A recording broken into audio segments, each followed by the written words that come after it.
The desperate call, the skies above the alien world of Vera were red with fire. Battleships cracked apart in orbit, burning as they fell into the atmosphere. The ground shook under endless bombardment, towers collapsing, cities swallowed by flame. Civilians screamed in the streets, their voices drowned by the thunder of war. Commander Zalen of the Veran Defense Fleet stood inside a shattered command bunker, his hands trembling. The holographic display showed nothing but red markers enemy. Fleets overwhelming their defenses. His officers lay silent around him, dead or unconscious, smoke curling from broken machines. "Send it out," Zalen whispered. His voice was hoarse, almost broken. "Send the call." A young technician with half her face burned looked up. "Sir, no one will answer. The Council already abandoned us. We are alone." Zalen clenched his fists. "Then let the galaxy hear. Use die. Broadcast the SOS to every corner of space. If even one listens, we might live." The technician swallowed hard and pressed the final sequence. A signal screamed into the void, a desperate message, repeating again and again. "This is Vera. We are under attack. Civilians dying. We beg for aid. Anyone, please, help us." The signal traveled far beyond Vera, beyond the ruins of its defense fleets. It crossed through neutral space, through the core systems of empires that had already turned their backs. In the Galactic Council chambers, representatives saw the SOS on their displays. They shook their heads and looked away. The Verans brought this upon themselves, said one counselor coldly. "If we intervene, we risk the wrath of the enemy. No empire will waste its fleets on the weak." One by one, the alien empires silenced the signal. To them, Vera was already dead. But far away, in the frozen orbit of a lonely red dwarf star, a human listening post caught the transmission. Lieutenant Kara Morgan leaned forward, staring at the trembling words across her console. Smoke, fire, panic, and entire people begging for help. She bit her lip and replayed the message again. It was no trick. It was no fake. It was a real cry for help. Her partner, a weary comms officer, shook his head. "Don't waste time, Kara. The Council already ignored it. No one's going to stick their neck out." But Kara didn't move. Her finger hovered over the transmit button. She felt the weight of the silence pressing against her. She remembered Earth's history, how often others had turned away while humanity burned. And she whispered the words that would change everything. "Forward. To Fleet Command." The signal jumped again, now racing toward Earth's hidden core. On the blue-green homeworld, far below the quiet stars, Fleet Command gathered in silence. Admirals and generals sat around a dark table. The SOS echoed in the chamber, every word dripping with fear. For a long moment, no one spoke. Finally, Admiral Hayes, his voice like iron, broke the silence. "The Council will not move." "But we are not the Council." Another officer leaned forward. "If we answer, the enemy will know the Deathworlders have risen again. It will be war on a scale the galaxy has never seen." Hayes nodded slowly. "And let it be war. Prepare the Deathworld Fleet." Back on Vera, Commander Zalen stood on the roof of his bunker. He watched the enemy fleet cutting across the sky like black blades. His people were falling, his world already ash. His heart filled with despair. And then, just for a moment, the stars shifted. He thought he saw something move in the dark, something massive, distant, watching. But before he could understand, another explosion shook the city. He stumbled, clutching his chest. Maybe it was only his imagination, yet far across the void, deep engines were already roaring to life. In secret shipyards orbiting Earth's moon, titans of war awakened. Hulls black as night, cannons as long as city towers. The Deathworld Fleet stirred, hungry for battle, For the galaxy, the SOS was a whisper too small to hear. For humanity, it was a promise. And soon, the fire would answer. Asterisk, the Deathworlders' decision, the Galactic Council chamber, glittered with light from 1,000 stars. Marble pillars rose high, banners of countless empires waving proudly. Leaders from every race filled the hall. There, voices sharp, their eyes cold dot at the center, the desperate SOS from Vera played one last time. Holograms showed burning cities, screaming children, endless ruin. Consular Rizek of the Sarati Empire raised a clawed hand. "The message is tragic," he hissed, "but we cannot risk our fleets. The enemy is too strong. If we move, we share Vera's fate." Another counselor, a scaled being from the Corran Dominion, slammed his tail against the floor. "Let Vera earn better them than us." The chamber filled with laughter and murmurs of agreement. Each empire valued its own survival. To them, the Verans were already lost. But at the far end of the chamber, the human delegation sat in silence. Only 3 of them, wrapped in simple black uniforms. Their eyes calm and cold. The aliens mocked them. "Why are the Deathworlders even here?" One sneered. "They are barely part of this council. They speak little. They bring little. They will do nothing, as always." The laughter grew, echoing under the high ceiling. Then, without a word, the humans stood. Chairs scraped back, their boots heavy on the polished floor. The entire chamber went quiet as the 3 humans walked out, leaving the SOS still playing. Behind them, outside the council chambers, in the shadows of a silent corridor, Ambassador Cole turned to his companions. His jaw was set like stone. You all heard them. The galaxy will not act. Commander Reeve, taller, scarred from battles long forgotten, nodded once. "The empires are cowards." "But we are not." Cole's lips tightened. "Then we have only one choice. We take this to the fleet." Back on Earth, the command halls were alive with motion. Fleet Command had gathered in a vast underground war room, walls glowing with tactical displays. The desperate SOS repeated on every screen, every syllable echoing across the chamber. The room was silent. Officers, soldiers, even engineers stood stiffly at attention, waiting for a single order. Admiral Hayes stepped forward. His uniform was plain, but his eyes carried fire. He looked at the hologram of Vera burning, and turned to his people. Galaxy has made its decision. They would let innocents die. It would watch fire consume another world. But humanity, we are not them. A murmur swept through the officers. Hayes raised a hand, silencing it. "The council laughs at us. They call us Deathworlders as an insult. They think it means savages, monsters. They forget what the word truly means." His voice hardened. "It means survivors. It means fighters. It means no one dies screaming while we still draw breath." The chamber shook with applause, boots pounding against the floor. Soldiers roared, engineers shouted, voices filled with fury and pride. Hayes lifted his hand again.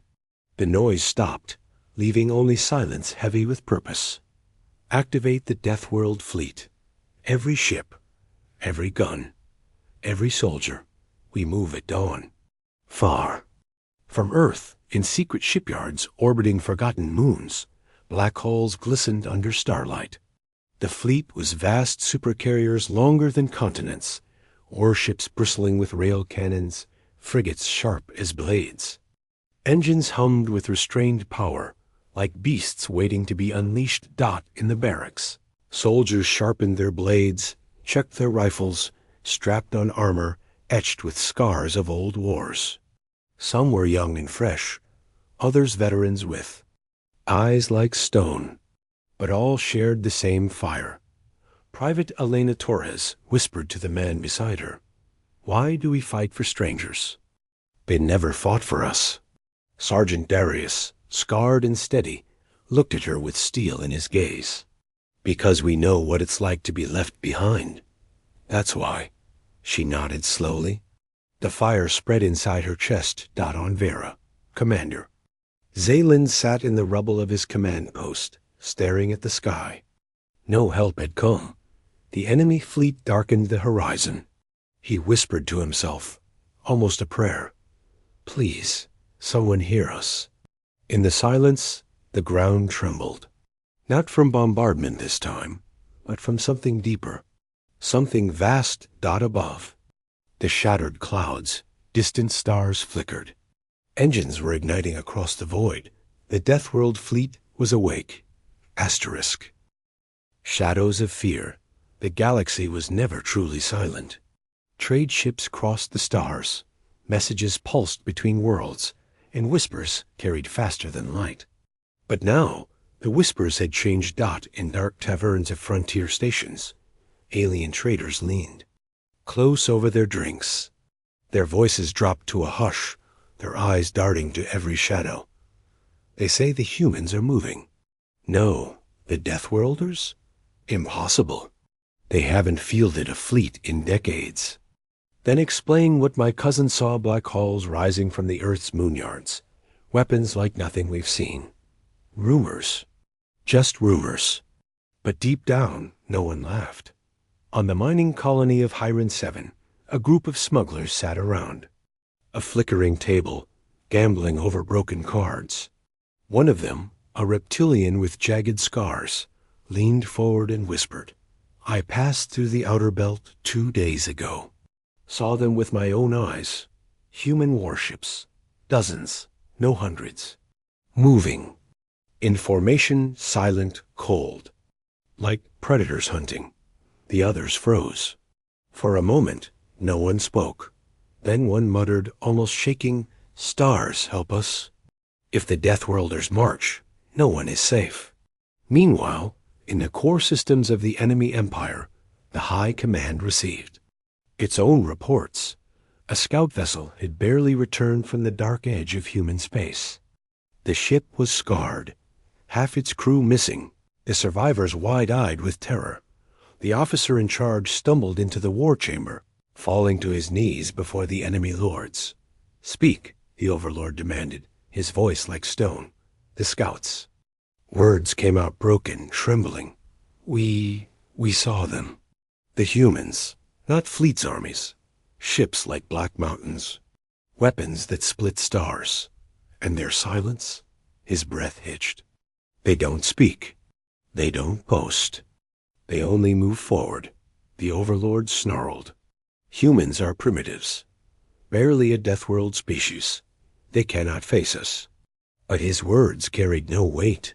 Every commander in the room had seen the fear in the scout's eyes in the free worlds. Fear turned into awe. Alien civilians shared holobids in secret, the shadow of a colossal human carrier passing across a gas giant, smaller ships swarming around it like hunting beasts. Children whispered the name Deathworlders with both terror and wonder. On Vera itself, survivors huddled in basements and ruins. The sky was full of enemy ships, black blades cutting across the stars. Commander Zaylen listened to the faint pulse of his world's SOS, still broadcasting. Suddenly, the signal changed. The technician gasped. Sir, listen, there's a new frequency. Zaylen's tired eyes sharpened. Play it. The speakers crackled, and a voice filled the bunker.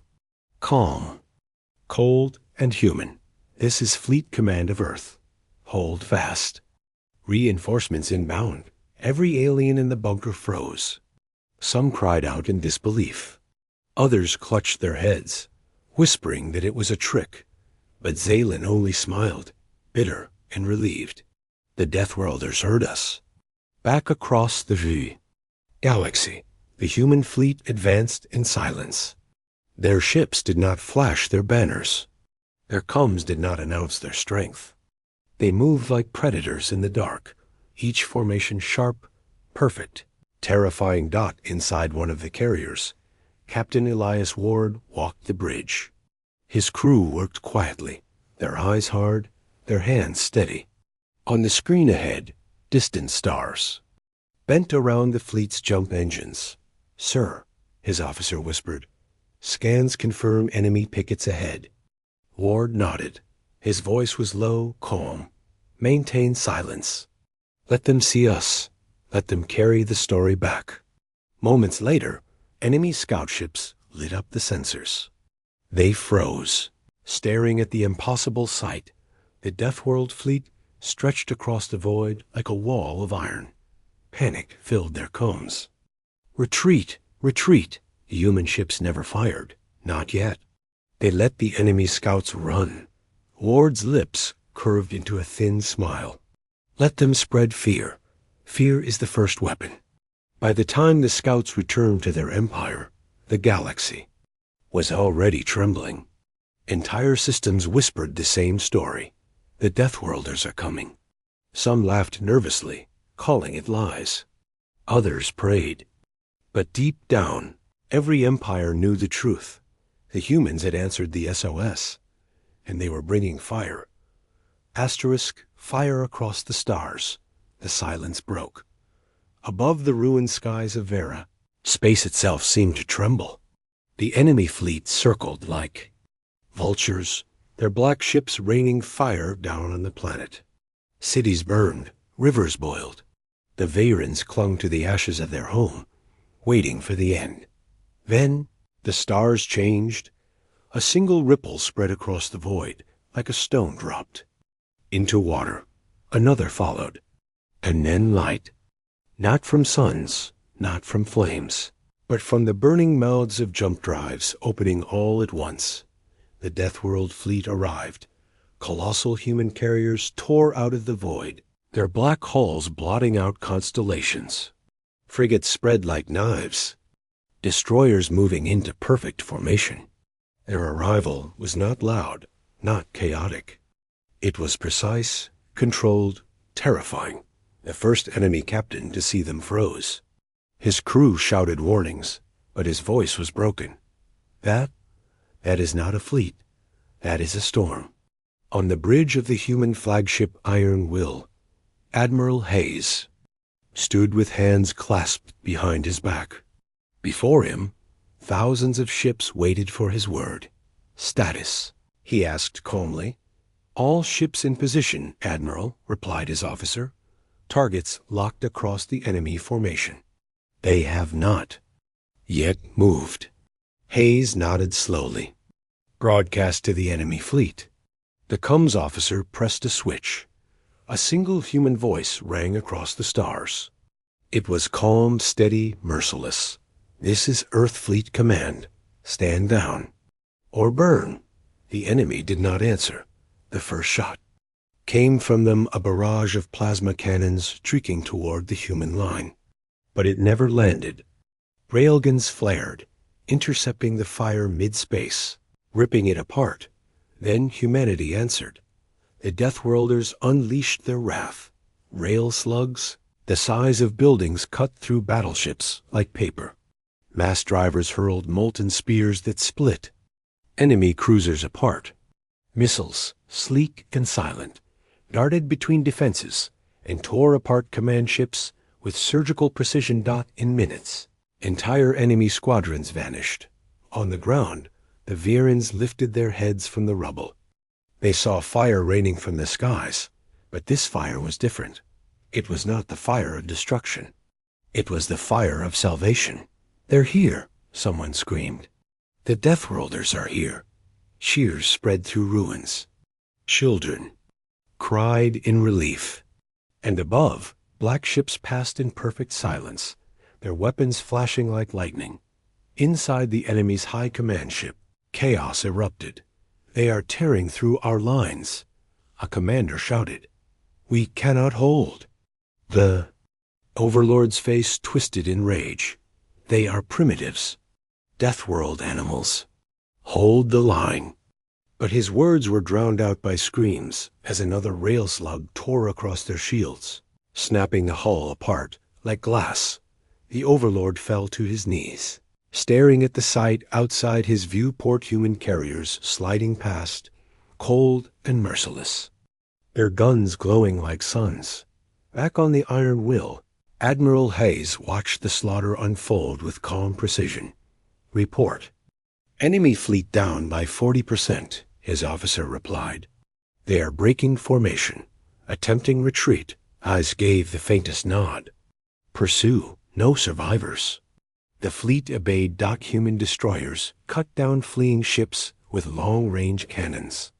Frigates darted like wolves, snapping apart escorts and crippling escape pods. Even as the enemy ran, the Deathworlders were faster, sharper, unstoppable. On Vera's surface, Commander Zaylan stood on the roof of his broken bunker, watching the skies. He saw enemy warships crumbling, fire trails streaking down through. Clouds, his people gathered behind him, staring up in awe. For the first time in weeks, hope filled their hearts. Zaylan whispered, almost to himself, the galaxy forgot what humans are. But I remember now. Hours later, the void was silent again. Where once an enemy fleet had darkened the stars, now only wreckage floated twisted metal, drifting fire. The Deathworlders moved through the ruins without pause, weapons still warm. Hulls still shining with smoke. Admiral Hayes gave his final command for the day. Transmit to Vera, one line only. The fire has arrived. The message spread across the planet, across the system, across the galaxy itself. Worlds trembled. As the words reached them, the Deathworlders have answered. Asterisk. The wrath of Deathworlders. Ruins of Vera's orbit drifted like ash. Broken ships tumbled, silent and cold. But the Deathworlders did not stop to celebrate. They did not cheer, did not sing. They moved on. Admiral Hayes stood on the bridge of the Iron Will, staring at the tactical map. Enemy fleets were already regrouping in nearby systems. He knew this battle was only the beginning. Set course for their nearest stronghold, he ordered. Yes, Admiral. Coordinates locked. Engines thundered, and the Deathworld fleet slid back into the dark. News of Vera spread faster than light. Across trade lanes and border worlds, aliens whispered the story with wide eyes. They destroyed an entire fleet in hours. They saved Vera when no one else dared. Deathworlders. They are not like us. They fight like fire itself. Some races trembled in fear, wondering if humans would turn their wrath on them next. Others, small colonies, weak nations, looked to Earth with new hope. For the first time in centuries, the galaxy saw a power not bound by the Council's silence. And the enemy empire? They raged. In the fortress system of Corgith, the enemy gathered their second line of defense. Hundreds of ships, countless guns, mines hidden in every orbit. The Overlord himself appeared in hologram to the admirals. You will not fail again. The humans are beasts, nothing more. Break their fleet, scatter their ashes. Show the galaxy their weakness. The admirals bowed low, but their eyes betrayed fear. They had heard the stories. They had seen the wreckage. The Deathworlders arrived. They did not wait. Railguns screamed, tearing through minefields like sparks through paper. Frigates darted ahead, cutting the supply lines before the battle even began. The enemy launched wave after wave, but humanity fought with precision that defied belief. On the steel horizon, Captain Ward gave calm orders as explosions shook the void. Target engines. Break their formation. Leave them floating, helpless. Within minutes, the enemy's proud wall of ships became scattered prey, and then the human marines descended. Drop pods burned through the atmosphere of Corgith Prime. The enemy soldiers raised their weapons, expecting chaos. But what fell from the sky was not chaos. It was death. Human soldiers burst from their pods, armored and armed, moving with terrifying coordination. They stormed bunkers, cut through lines, freed prisoners hidden in cages of steel. One freed.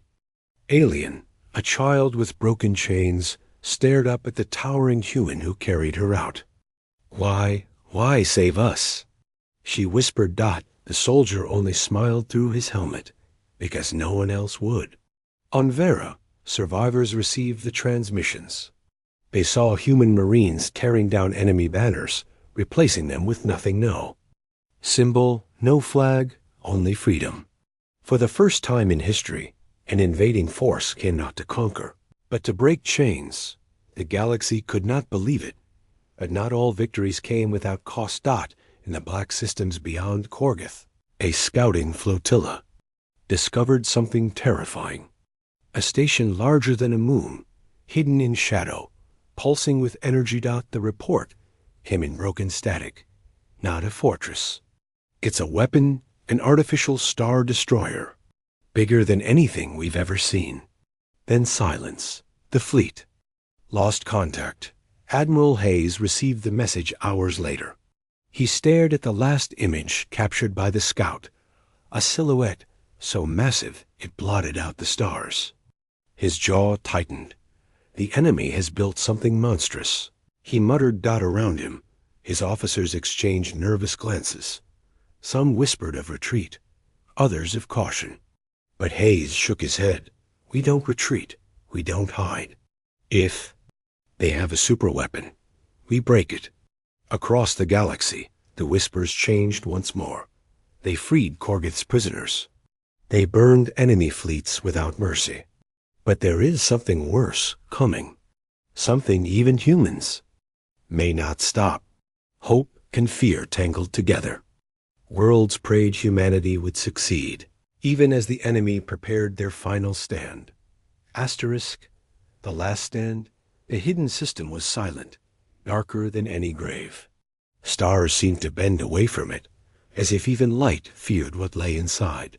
The Deathworld. Fleet emerged from jump space, hulls black, weapons primed.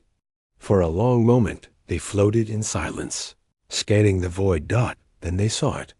The enemy's weapon. It was not a station, not a ship. It was a monster forged of metal. An artificial star destroyer, the size of a small planet. Its armor gleamed with layered shields, its cannons longer than skyscrapers. The light of its engines burned like captured suns. The bridge of the Iron Will fell silent. Even veteran soldiers, men and women who had seen entire fleets fall, stared in awe and horror. Admiral Hayes spoke at last, his voice calm but heavy. So this is their answer. The weapon spoke first. A voice echoed across the coms, cold and cruel, carried from the Overlord himself. Deathworlders, you are brave but foolish. Your fire cannot touch us. Your weapons are dust before our power. Today, humanity dies with the weak you protect. Hayes gave no reply. He only turned to his officers. Begin the assault. The battle ignited. Human ships darted forward, railguns blazing. Slugs slammed against the weapon's shields, sending waves of light across its massive surface. But the shields held. Missiles detonated in bursts of fire, but the giant remained untouched. Then the weapon fired. A single beam of white energy tore across the void, wide as a city, bright as a sun. A human battleship was erased in an instant. No wreckage left behind, only silence. Gasps filled the bridge. Hayes gripped the railing, but did not falter. Maintain formation. Push harder. Destroyers rushed forward, weaving through the blasts, striking weak points. Some broke through the shields for seconds, carving scars into the giant's hull, but each ship was swatted down like an insect. The galaxy watched through stolen transmissions. Billions of eyes across distant worlds saw Deathworlders fighting. The impossible. Fear spread. Some whispered humanity would finally fall. Others prayed they would rise. On the steel horizon, Captain Ward barked orders as explosions lit his bridge. Redirect all power to railguns. Aim for the venting port's bleed. It out from the inside. His ship fired volley after volley, cracking through one of the superweapon's shield layers. For a heartbeat, hope flickered. But then another beam swept across the void, vaporizing 2 more carriers. "Sir, we can't take many more hits."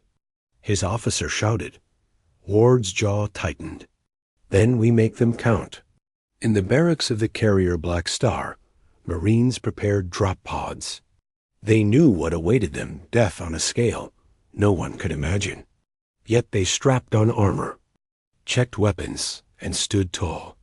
One young soldier trembled, whispering, "How do we fight something bigger than worlds?" Her sergeant placed a hand on her shoulder. "The same way humans always fight, together, until the last breath." Admiral Hayes studied the tactical display. Losses were heavy. The weapon's firepower was beyond anything the galaxy had ever seen. For the first time, even the Deathworld Fleet staggered. "Sir," an officer said quietly, "if we stay, we risk losing everything." Hayes turned, his eyes cold as steel. "If we retreat, we risk losing more than ships. We lose the galaxy's hope, and that is something humanity cannot afford." He paused, then gave the order that would decide the war. "Prepare the sacrifice run." The officers froze. "Admiral, you can't mean—" "I do. Detonate the suns. Lure it in. Break it." From the inside, gasps filled the bridge, but no one argued.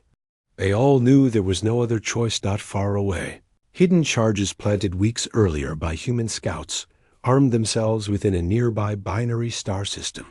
If triggered, both stars would collapse in a chain reaction, dragging everything into a storm of fire dot. It was madness. It was suicide. It was Deathworlder strategy. The enemy laughed when they saw human ships pulling back, baiting the weapon closer. "They are broken," the Overlord snarled. "They run. Pursue them. Burn them all." The artificial Star Destroyer moved forward, vast engines glowing brighter as it chased the retreating fleet. But Admiral Hayes stood calm, waiting. His voice was steady as he gave the final command. "Detonate the stars." The void lit up. 2 suns shuddered, collapsing in on themselves. Gravity screamed. Fire spread like a tidal wave. The artificial destroyer was caught, its shields bending, cracking, breaking under the weight of collapsing stars. For a moment, it looked like victory. The giant trembled, its hull splitting open. But then its engines roared again. Through the flames, through the chaos, the weapon still moved, wounded, burning but alive. Asterisk. When fire fades, the galaxy held its breath dot in the shattered system of twin suns. Fire still raged. Planets cracked, debris burned, and fleets floated in ruins. But through the storm, the enemy's superweapon still crawled forward. The artificial Star Destroyer, half broken, still lived. Its armor was torn, its shields flickering, but its cannons glowed with murderous light. On the Iron Will, Admiral Hayes stood on the bridge, silent. Officers around him shouted, fear in their voices. "It survived the collapse. Our weapons can't finish it. If it fires again, we're done." Hayes lifted his hand. The room fell quiet. His voice was steady. "Then we finish it. Another way." The plan spread through the fleet in seconds. Human ships would not retreat. They would not scatter. They would strike together, one last time. On the steel horizon, Captain Ward strapped into his command chair. "All guns on my mark. No hesitation. If we fall burning." In the marine decks of the Black Star, soldiers loaded into drop pods. They knew this would be their last mission. No return. No mercy.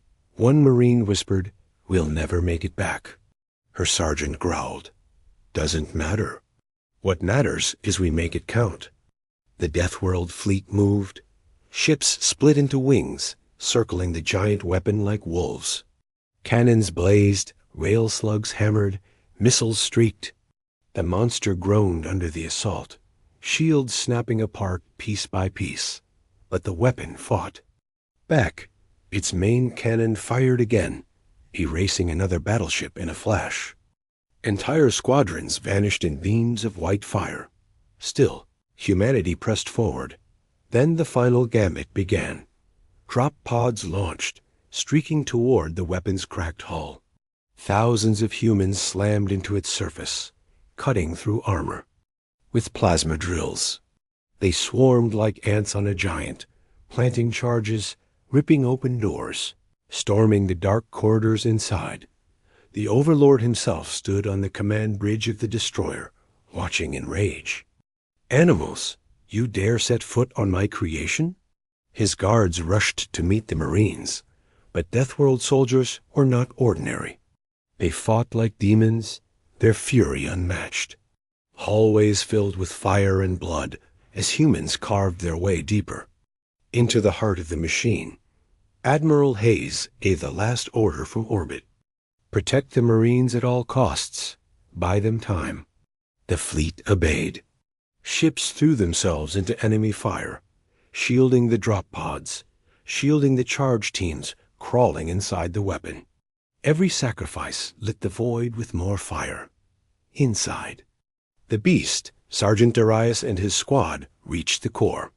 A reactor glowed like a caged sun, its energy feeding the weapon's terrible power. "This is it," Darius said, his voice steady. "Plant the charges now." The Marines worked fast, slamming explosives against the reactor walls. Lights blared, alarms screamed. The Overlord's voice thundered through the corridors. "You cannot stop me. You are only humans." Darius looked. Up at the glowing core, sweat dripping, heart steady. He whispered back, "That's the part you never understood?" He pressed the detonator. The void erupted. A light brighter than dawn filled the system. The artificial destroyer screamed as its core ripped apart, fire eating it from the inside. Shields collapsed, armor shattered, and the giant finally broke. On the iron will, officers shielded their eyes as the enemy's ultimate weapon cracked. Open, torn apart by human fury. "Direct hit," someone whispered. "The monster is gone." The Deathworld Fleet fell into silence. No cheers, no songs. Only the sound of breathing, heavy and tired. Humanity had won. Across the galaxy, transmissions spread like wildfire. Billions saw the image of the broken superweapon burning into dust. For the first time in history, every empire, every race, every child in the stars whispered the same words: "The Deathworlders saved us." In the Galactic Council chamber, silence reigned. Those who once mocked Earth now bowed their heads.